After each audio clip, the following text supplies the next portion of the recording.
This is Art Sense, a podcast focused on educating and informing listeners about the past, present, and future of art. I'm Craig Gould. On today's episode, I speak with art critic Ben Davis about his new book, Art in the Afterculture: Capitalist, Crisis, and Cultural Strategy. In the book, Davis, whose day job is National Art Critic for Artnet News, presents a number of essays that comment on the future of culture, politics, and capitalism through the lens of the art world. What does the future look like? And now, a conversation about the long-term effects of capitalism's dysfunction with author Ben Davis. Davis, thank you so much for joining me this week on the Art Sense podcast. Ben, you're an art critic and an author, and you have recently published a book, Art in the Afterculture. Ben, in your words, how would you describe your new book to listeners? Sure. Well, it's a collection of essays. Well, first of all, thank you very much for having me on the podcast. I'm a fan, and it's just an honor to be able to that people read what you write and to be able to talk about it. The book is a collection of essays that grows out of things I've been interested in for the last 5 years. And the way I would pitch it to people is that it's about how art has changed in the recent past, the changes that are kind of weighing on art, making it feel different, changing the rules of what it means to be an art maker. And it's about how art responds to a civilization in crisis and chaos, and how to navigate those concerns and pressures. Your book isn't just about art. It's really kind of an analysis of our society and our biggest warts, things like worship of capitalism, ignoring the environment, our willingness to be distracted. I mean, I think the book is pitched somewhere as people who are between art and between thinking about or engaged with or thinking about the kind of problems that we face as a society, and in that sense about culture in its largest sense, about a culture that is a glue that holds people together, that allows people to communicate with each other. And, there's a subtitle to the book, which is A Capitalist Crisis and Cultural Strategy, which I put in there because I didn't want it to be false advertising. It is a book about art, and hopefully it'll be interesting to people who make art, who like art, who think about art. But I also wanted to reach people who, I think it's relevant to people who are outside like the art world in the narrowest sense. That's kind of what tends to interest me, is like things that are at the border between art and other stuff. I think that's where a lot of the interesting conversations come, and those are a lot of important problems emerge.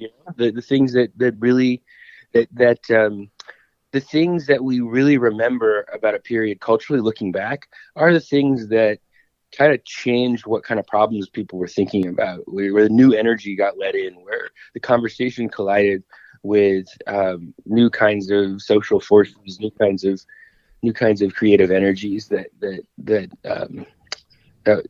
were at that border. That's what I think. What you just said reminds me of one of the things that I kind of noted as I was reading your book was the importance of context. When I used to teach art history, I would teach critical analysis through the lens of like form, function, content, and context. And context always seemed to be the cornerstone of like understanding and appreciation. And I feel like context is something that we kind of circle back around to multiple times in the book. Can you kind of talk about the importance of context? Yeah, Craig, that's really perspective, and I think in a little kind of a way, one of the themes that maybe runs through the book that's not totally on the surface, but is in there, is like the world is in such a state, and the news is really transfixing, and I think all the time, there's this kind of insecurity when you do something as frivolous write about art. There's this kind of thought all the time. It's like, what is this worth? Mm-hmm. Like and I think that artists feel that, are compelled to like justify what they do against the weight of current events. I think that writers do this. But really just thinking like the kind of thinking I do, the kind of thing I do, what is it worth? And the answer is that it's not worth a lot. I mean, it really is not. I mean, it's just it's a very small thing in a world that's affected by very big forces. But I don't think it's worthless either. So I think one of the thoughts beneath the kind of various different themes in the book, because the essays are diverse and touch on different things, is what does art thinking, what does thinking about art specifically bring to the picture? And one of the things that I take away, one of the virtues I take away from contemporary art, as a landscape, as a conversation that I'm a part of, is like what you're saying, the importance of context. That I think that what it means to enjoy culture, to find beauty and meaning in the world, is very different for different people. It's hard to pin down any absolute standard of it.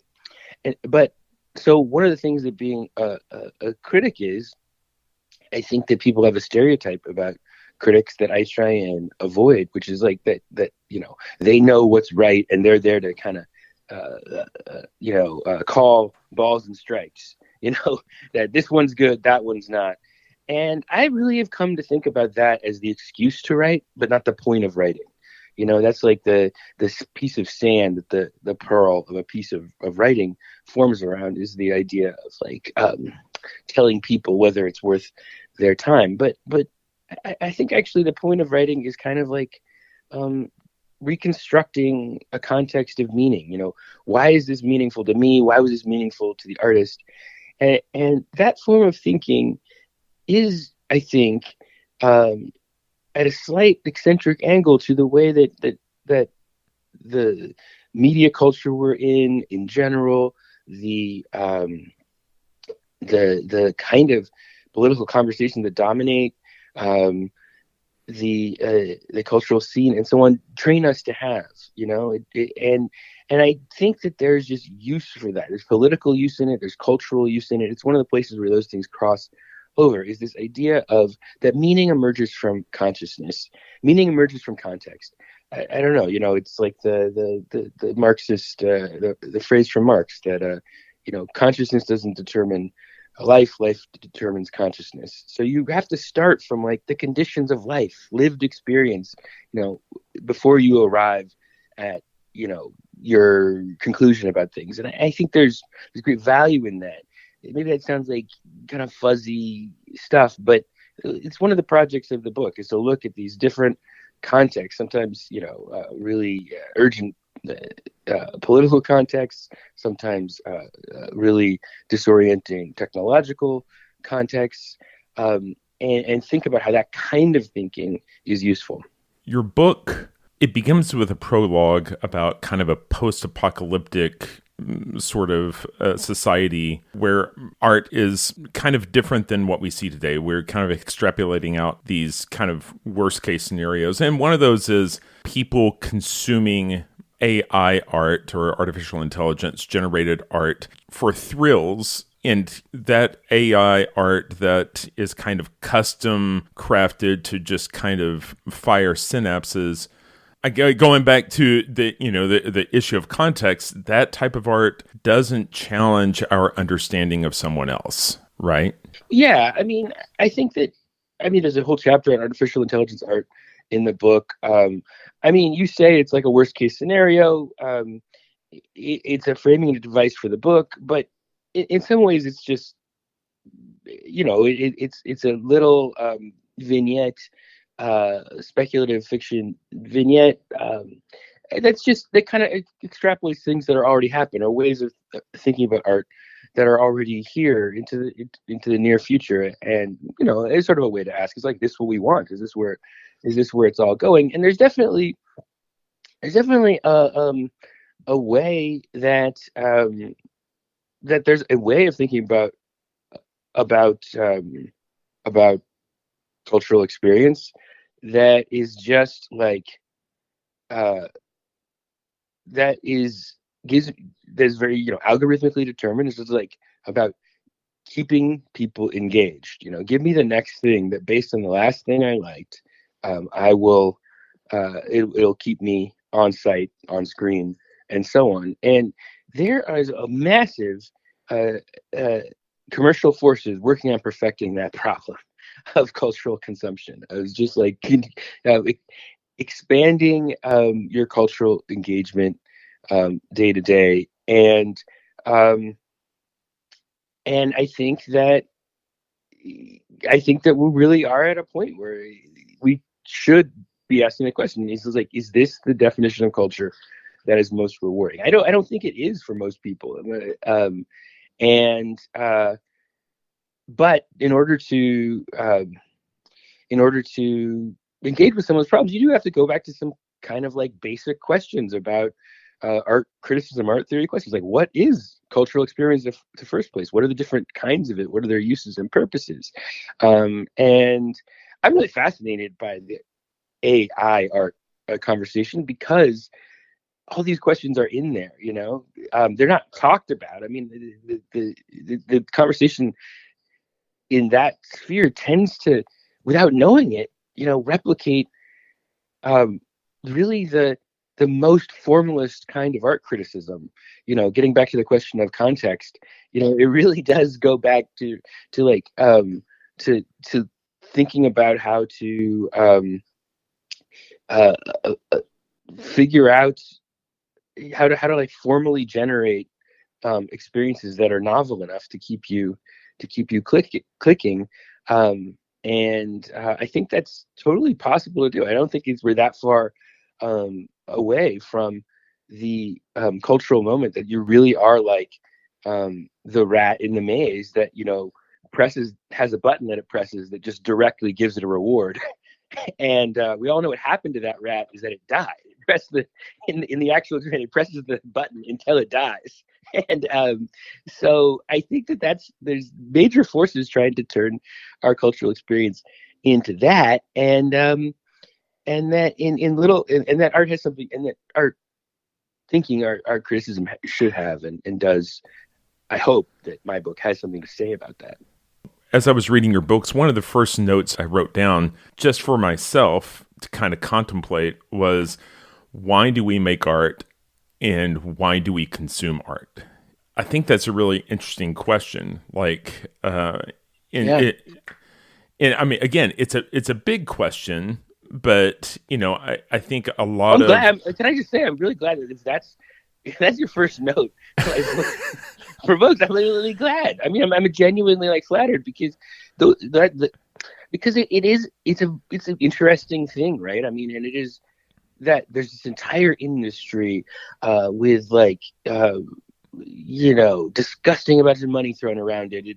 Like cities compete to be part of the art economy. There are like I said, big corporations looking to hack the idea of art, figure out how to industrially produce those kinds of experiences. There are biennials around the world that compete for your attention. And at the heart of all this is just an empty space, because the oldest, most fundamental question, what is this? How do you define this? What is artistic experience as opposed to other kinds of experiences, is kind of a question mark still, and I think that that's a fascinating thing, that so much energy is moved around this empty thing that isn't defined, and maybe is hard to, not even just hard to find, maybe impossible to define, maybe something that floats around and is really so context sensitive that it's like an infinite conversation, because they're infinite context. So I just think that that's a fascinating thing about the contemporary world. It's a mysterious thing, and and and I think important. And so if my book provokes that kind of question as part of that conversation, I'm just so happy. Well, I guess it did. I listen. There's a good chunk of your book where you touch on political culture, activist art. My impression of political activist art is that it seems very ephemeral. I feel like whenever I go into the institutions, the big museums, I feel like I don't see a lot of political activist art from different generations. And, you talk about sometimes it gets thrown into the art kettle, like how is that type of art able to speak to a broader audience? And how are we able to see it long term for what it is or what it was? Yeah, that's such an old question. It probably in the 20th century, maybe one of the oldest and most fundamental debates is this question about the engaged artist. And if you go back through art history, you see these waves of conversation about people reaching, because essentially a work of art is a symbolic act and is competing for your attention in some kind of way, and is trying to justify the effort that goes into it against the world around it. Whatever kind of artist you make, whether you make still life watercolors or whether you make political activist posters. I mean, you're trying to get people's attention. You're trying to justify the effort that you put into it. And so there is an aspect of this that is linked to current events and the external world. And there's an aspect of it that's linked to kind of internal dynamics of the conversation being had in art at any one moment. So time and time again, you see, I'm really interested in this book and elsewhere in how our sense of what is meaningful art is always in some kind of way political in it, or at least refracts, condenses political energy. So arguably, this is what the first chapter in the book, which is about the history of connoisseurship, is about. Mm-hmm. The whole place where our sense of art is like something that has a more enduring place in the world is a kind of a slower kind of experience that's meant to last longer. That's not a way of thinking about art that's existed forever. It's pretty new. It relates to the way capitalism has developed. Like those ideas of aesthetics emerged out of the Industrial Revolution in Europe at a certain time and are really connected to, as the world sped up, as people were packed together in cities, and then people felt like they'd lost something, and in the way of connection to the objects in their world. And then in the Romantic period, people developed this idea of the artist as the figure who redeems that, who has this unique connection to nature, who has a deeper connection to their objects of work, that you can see a human personality in these objects in a world where the industrial objects in your world are really stripped of personality. So there's a romantic politics that's in the idea of art from the beginning. And then as the conversation about these things develops over time, the conversation becomes more or less relevant. And so the two last things I'd say about this question are, I think, like, it's a little bit, it's been really interesting in the last 5 years when culture has just, there've been such political demands on culture. And I think actually we're now in a little bit of a backlash moment to that there's like, political culture has become such a brand and has been so strip mined by like ad departments, the kind of advertising style where it's kind of affirming social justice slogans and stuff. There's a lot of cynicism and backlash around that. Mm-hmm. But in the last 5 years, things got really political in the museum. And one of the effects of that is that for the longest time when I was studying art history, Nothing was less cool than the art of social realism from the 1930s. Like almost the entire American art conversation was defined against the 1930s style of social realist art. You know, the Right. abstract expressionists came out of that, and what has been really, really interesting to me is the return of social realism as a genre that people pay attention to and think is interesting. You know, like some of the biggest shows in the last 5 years have been by Charles White, who Hmm. was a black painter who got his start in the 1930s. Was card carrying. Well, actually, we don't actually know whether he was a card carrying communist, but you know, he was involved with radical left politics in Yeah, various kinds of if ways. I remember him being a mentor of Kerry James Marshall, if I remember Yeah, right. yeah, that's right. That's right. And there's even this great story about how he was teaching in California, and there's this moment when this the department, which is really dominated by conceptualists at the time, that was the radical art people thought was radical at that time. They topple like a statue, a figurative statue, because they're like we are so radical. And here you have Charles White teaching, who is like a figurative painter in the social realist sense. And it's amazing to rediscover those paintings and see the public rediscover them. It's like these feel incredibly fresh. You know, these feel like so present now. Um, and it was the least cool of art styles for the longest time. And similar with Alice Neal, who was Hmm. has recently had huge interest. Another figure who is associated with the old left. For the longest time, she had this huge beef with the with the the kind of styles that were dominant, even in the feminist movement, which adopted her, very um, and people look so fresh, so contemporary, so exactly what. So I think in terms of the question about political art and what those are figures that were sustained in political subcultures, not in the market, mainstream market museum institution culture. So I think the question of what endures, it's not really a question of political or not political.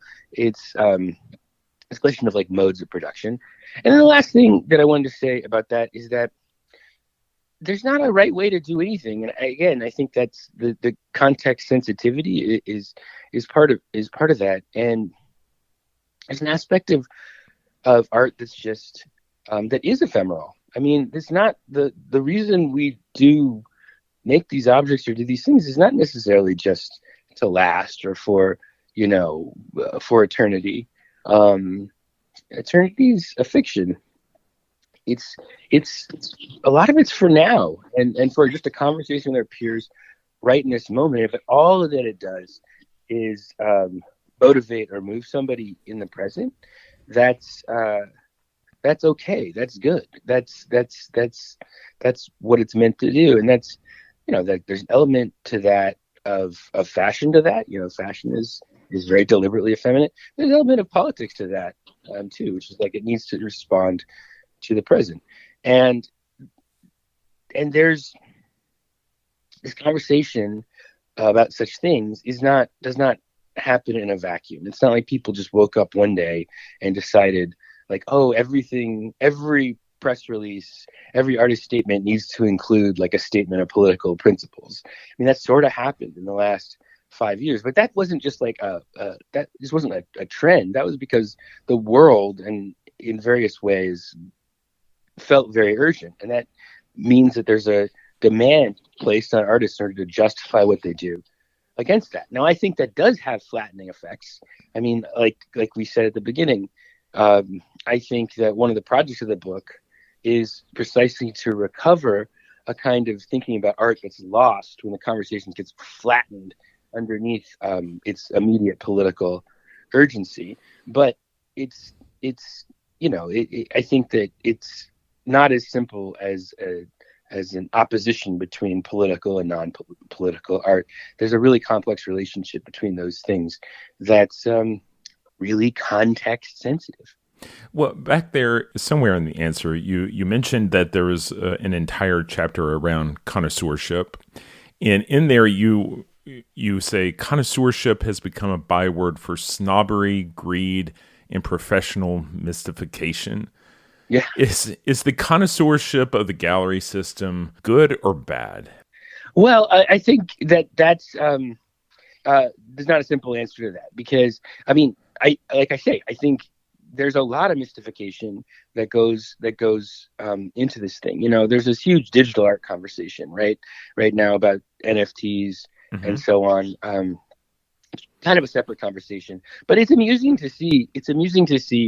The way people react to some of these, the worst examples of NFTs, where it's just like a collection of 10,000 things that are like 10,000 JPEGs that are like slightly different from one another.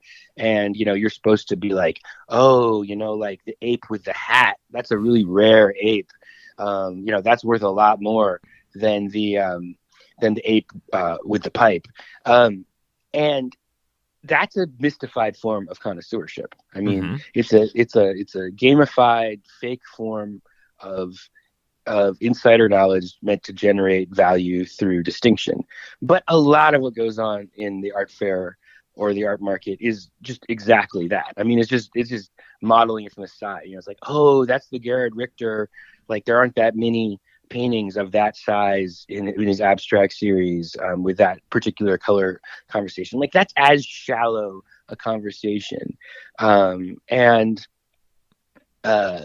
so there's definitely a mystification side to that. But where my chapter ends is that I don't think you can come down on a simple side, one or the other. I mean, I think that in many ways, a lot of the way our culture operates is to create sides, that are in contradiction to each other.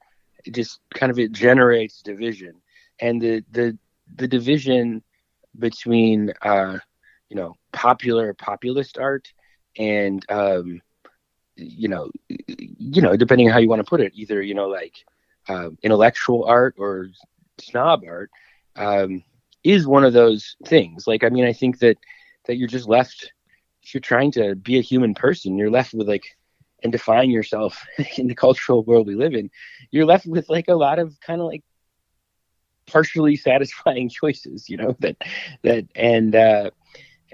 I think the art world can be this really alienating place to people, to me, that's full of, people competing for really petty forms of micro status.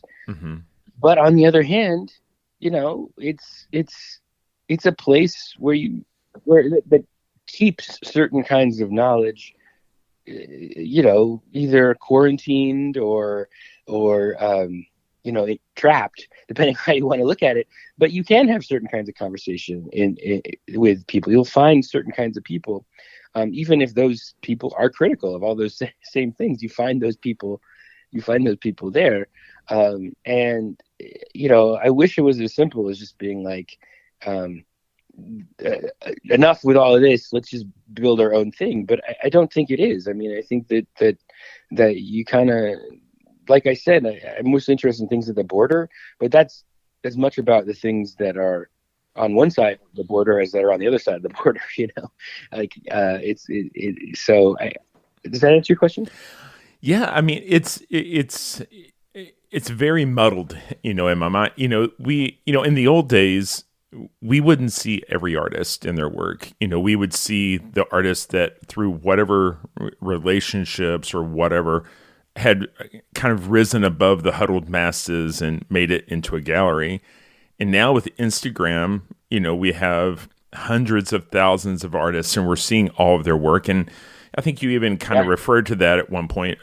You referenced a quote from Corey Archangel, kind of being overwhelmed by seeing everyone else's art. And you also talk about Nam June Paik talking about this democratic aesthetic that maybe the information superhighway would give us one day, right? And so I'm just trying to figure out, in my mind, are the millions of art images on Instagram a democratization of art, or is it just overwhelming? Is it just yeah? Well, this is so.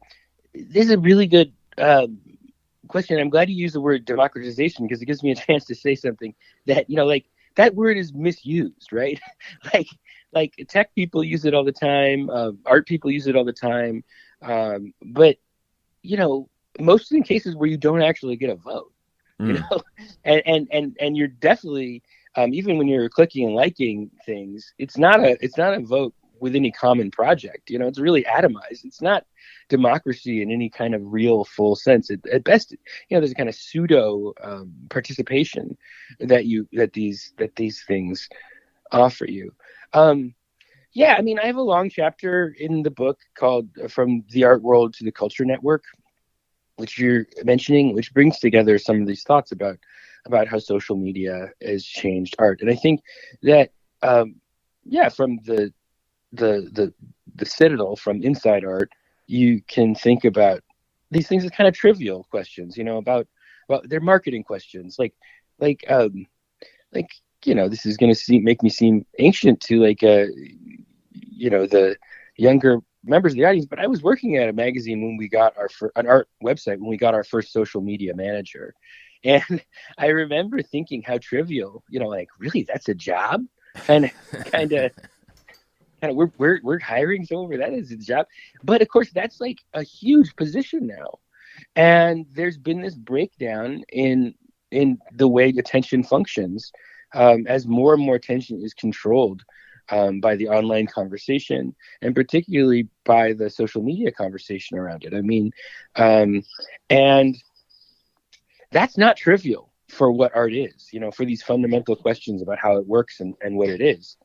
I mean, that's like like you said. I mean, there used to be one way people found art, that it bubbled up through institutions, and then there was a conversation around it that was there and in the magazines, and that was the art world.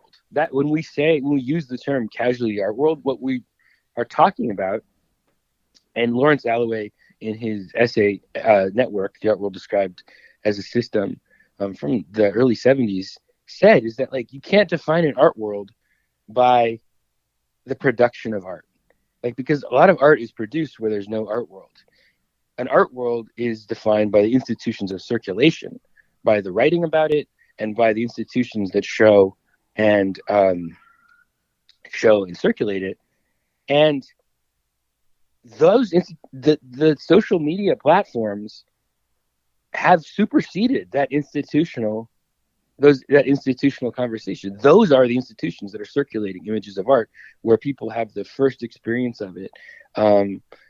So often it seems like to me, that the conversation around art objects really dominates the objects themselves. Like, you encounter the conversation about the chatter, the social debate about things, long before you encounter the actual thing. And in certain cases, you're responding to that first. And there's entire new categories of art experience that have sprung up around that reality.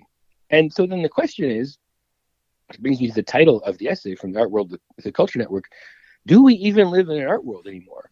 I mean, we have a sense of community, and we have a sense of common interest, like there is, but I think we're in a bit of a transitional moment, between two symbolic systems, between two reality, where there are a lot of people emerging for that experience. But I don't think that what people emerging in art school now encounter is something like an art world in the sense that you talked about. I mean, it's really located in an online conversation, and that online conversation isn't separated off from other conversations the way the art conversation used to be. I mean, it's in one stream, and the images of art are right there with ads and the political stuff that is commanding people's attention in the same stream, and images of their parents' vacation and their what their friends had to eat today, and it's competing with all those forms of attention, and that is where it's a much more, it's in some ways that's the contradiction. In some ways, that means that art has merged with life in a way people always said it should. It shouldn't be a luxury object separated off. I mean, anybody can enter the conversation, but in another way, it makes art much smaller, because that separation is in a sense what we mean by art. That it's a kind of a special experience that we hold a special category for. And I think that's really disorienting, and because we're really between those two, like I said, symbolic systems. And that's some of what the book tries to ask, which comes down to, again, really fundamental questions. What does it mean to have an artistic experience? And what does it mean to have an art world built around that experience? Well, back there, you mentioned that oftentimes we hear the chatter about a work before we even see it. And it reminds me, in your book, you write about Dana Schutz's Open Casket. I've never seen the work visually, but I know it's become the poster child for cultural appropriation, and that's a topic that you tackled that is, it's a really tough one for me to reconcile in my mind. If somebody wants to support the cause, but they're not part of a particular culture, how do you acquire permission to advocate for a particular culture in your art? Or is that not even possible because you do not have the right to take that on?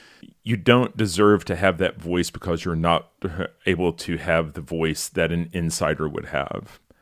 Can you kind of talk about, what we've seen in the struggle with that topic of cultural appropriation? Yeah, well, I mean, I said that the book is about how art, the rules of art changed, or, the conversation has really sharply shifted. I mean, I think that's been really disorienting for a lot of people. I think particularly around some of the conversations about cultural appropriation, I think that, I've had these conversations with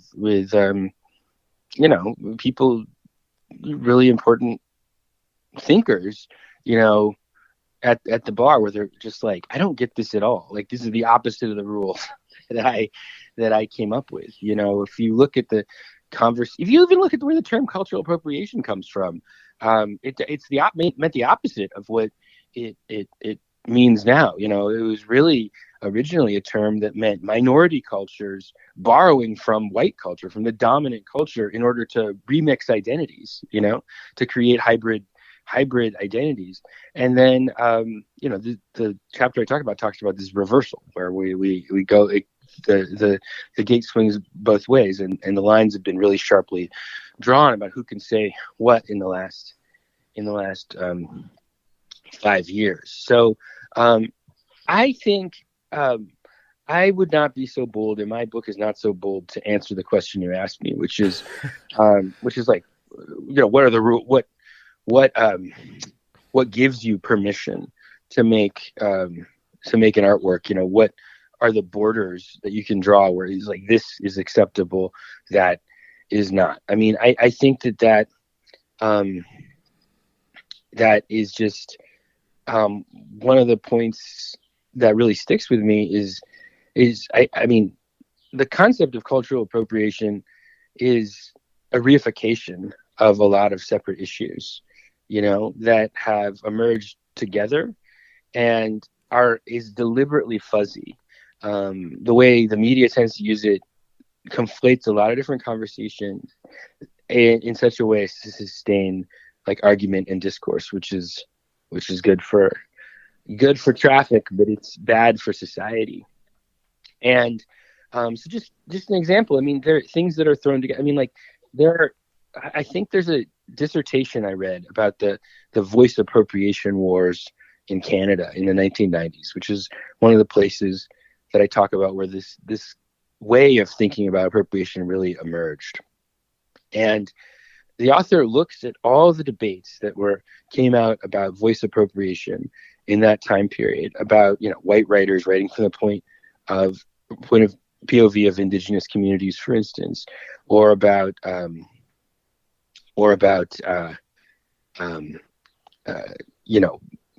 white artists making work about other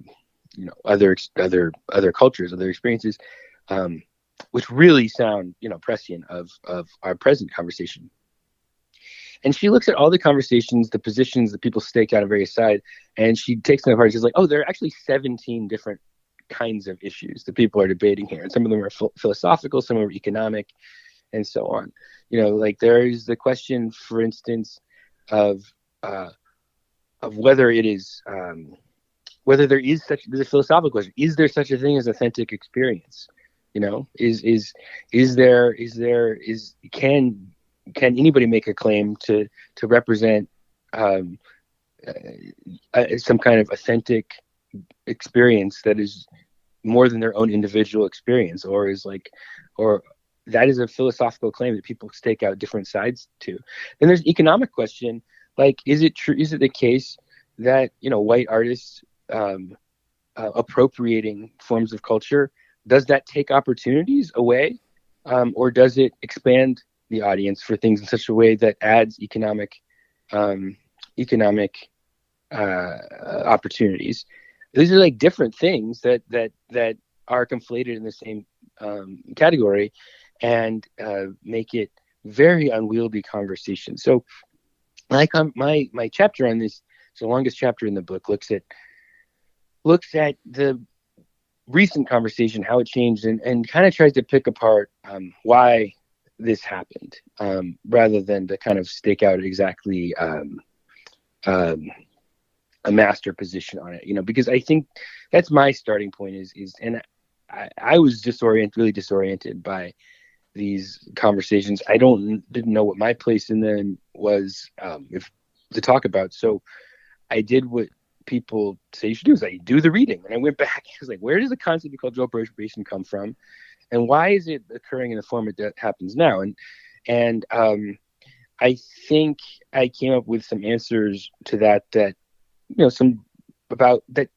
me open up a lot of the themes of the book, that like what happened in the last 10 years? It does feel like it's really radical. What set of factors, what changed in society in various kinds of ways, that changed the rules so suddenly? And that ends up being what the chapter is about. But it's a really big conversation. That chapter has a lot in it about that tries to answer that question. So I don't know if here's the place to go into all those details. You know what? It's just indicative of the book. It's the book's very thought provoking. Each chapter gives us something else to chew on. Is the book out now, Ben? No, it's out now. It came out in March, I think. Yeah. Okay. It's out now. People can get it now, and I hope people. It's more articulate than I am, so I hope people have a chance to read it. And so, if folks wanted to read you on a weekly basis, where's the best place to consume Ben Davis? Consume Ben Davis. I work for a website called Artnet News, so you can find me there. All right, and that has you getting on a plane this afternoon to go to Berlin, right? Yeah. I am heading to go see Documenta in Kassel, and still have yet to pack for that. All right. Well, I really appreciate you taking time out of a travel day, especially when you haven't even already packed, to talk to me about these amazing topics. I mean, it's oh my goodness, Craig! It's so. I'm flattered, and I really appreciate the opportunity to talk about